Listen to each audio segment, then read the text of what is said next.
ვერც კი წარმოვიდგენდი, რომ ამდენი ლოდინის დაწვალების შემდეგ ეს ჩანთა გამოვიდოდა.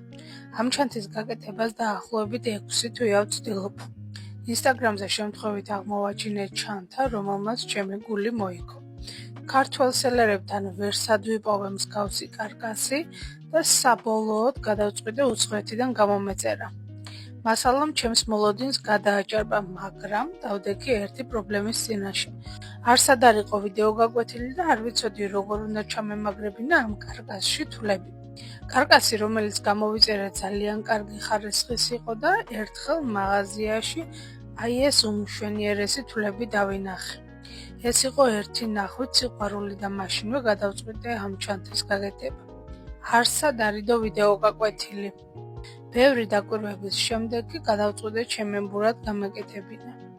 თავგადასავლის ერთი მონაკვეთი ქსოვილს ეკუთვნის. ვეძებდი ზუსტად ისეთ ქსოვილს, რომელიც ჩემს ბროლის თვებს შეეხამებოდა, ხო და ზუსტად მაშინ მივედი მაღაზიაში, თან ბოლო მაღაზიაში, როცა გამყიდველმა შუქი ჩააქრო და მაღაზიას კეტავდა. სამუშაო პროცესში თვლების ჩამაგრების უამრავი ხერხი ვცადე. საბოლოოდ თითები დავიწვი, მაგრამ შედეგი ამად ღირდა. ასეთ ჩანთებს ნახავთ უცხოურ პეიჯებზე, მაგრამ მე განსხვავებული სტილით მოვქსოვე და ჩემი პატარა დეტალებიც შევიტანე. ბევრი წვალების შემდეგ აი ასეთი ლამაზი ჩანთა გამომივიდა.